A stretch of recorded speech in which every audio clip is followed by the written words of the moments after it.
اعوذ باللہ من الشیطان الرجیم، بسم اللہ الرحمن الرحیم۔ السلام علیکم پیارے دوستو، میرا نام ہے واصف اور آپ دیکھ رہے ہیں میرا چینل ڈیپ نیوز۔ پیارے دوستو، آپ کو army chief general Qamar Javed Bajwa کی ایوان صدر مملکت ڈاکٹر عارف علوی سے آخری ملاقات کے بارے میں بتاتے چلیں۔ Army chief general Qamar Javed Bajwa نے ایوان صدر اسلام آباد میں صدر مملکت ڈاکٹر عارف علوی سے آخری ملاقات کی۔ اس موقع پر صدر پاکستان نے عارف علوی نے جنرل قمر جاوید باجوہ کی دفاعی شعبے میں خدمات کو سراہا۔ صدر مملکت ڈاکٹر عارف علوی نے جنرل قمر جاوید باجوہ کی ملک اور پاک فوج کے لیے خدمات کی تعریف بھی کی۔ صدر عارف علوی کی جانب سے جنرل قمر جاوید باجوہ نے مستقبل کے لیے نیک تمناؤں کا اظہار بھی کیا۔ Army chief general Qamar Javed Bajwa آج وزیر اعظم شہباز شریف سے بھی الوداعی ملاقات کریں گے۔ وزیر اعظم شہباز شریف کی جانب سے جنرل قمر جاوید باجوہ کے اعزاز میں ظہرانے کا اہتمام کیا گیا۔ جنرل قمر جاوید باجوہ کا کل ریٹائرمنٹ ہونے والا ہے اور کل وہ ریٹائر ہو جائیں گے۔ واضح رہے کہ جنرل قمر جاوید باجوہ کو 29 نومبر 2016 کو ان کے پیش رو جنرل رحیل شریف کی جانب سے پاک فوج کی کمان سونپی گئی تھی۔ سابق وزیر اعظم عمران خان کی جانب سے جنرل قمر جاوید باجوہ کو بطور آرمی چیف مدت ملازمت میں 3 سال کی توسیع دی گئی تھی۔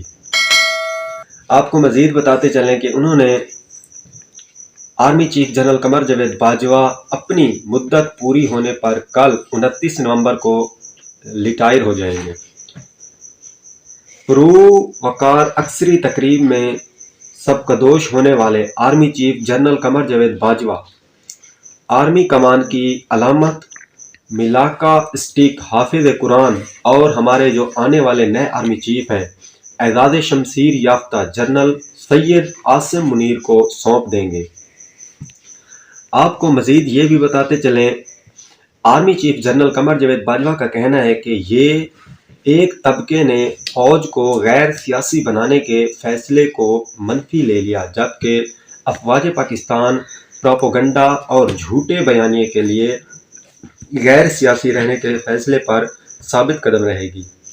خلجی اخبار کو انٹرویو دیتے ہوئے army chief general Qamar Javed Bajwa کا کہنا تھا کہ افواج پاکستان نے اندرونی خلفشار پر قابو پانے میں ہمیشہ کردار ادا کیا۔ افواج پاکستان نے بذریعہ عسکری سفارتکاری عالمی سیاسی میں توان قائم کر رکھا ہے۔ آرمی چیف کا کہنا تھا کہ فوج کے غیر سیاسی ہونے کے کچھ افراد نے ہدف تنقید بنایا۔ فوج کے غیر سیاسی ہونے سے جمہوری اقدام پر چڑھاؤ گا۔ جنرل قمر جاوید باجوہ کا کہنا تھا کہ فوج پروپیگنڈے اور جھوٹے بیانے کے باوجود غیر سیاسی رہنے کے فیصلے پر ثابت قدم رہے گی۔ فوج کے غیر سیاسی ہونے کے باوجود پاکستان میں سیاسی استحکام کو فروغ ملے گی۔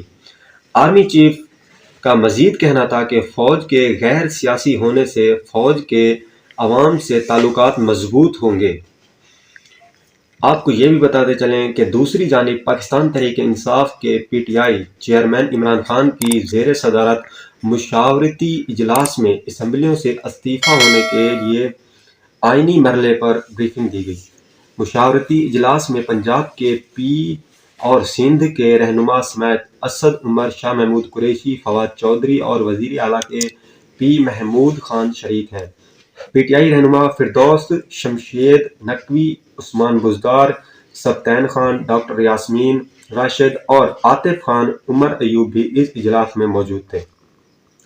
ذرائع کا کہنا ہے کہ بابر اعوان اور علی ظفر نے اجلاس کے شرکاء کو آئینی اور قانونی معاملات پر بریفنگ دی اور اسمبلیوں سے مستعفی ہونے کے آئینی مرحلے سے آگاہ کیا۔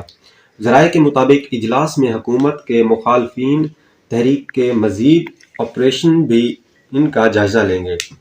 پیارے دوستو، یہ ویڈیو دیکھ کر آپ کو کیسا لگا؟ اسی طرح کی انٹرسٹنگ ویڈیو دیکھنے کے لیے ہمارے چینل کو ضرور سبسکرائب کریں۔ ملتے ہیں کسی اور نئی ویڈیو میں، فی الحال مجھے دیجیے اجازت۔ اللہ حافظ۔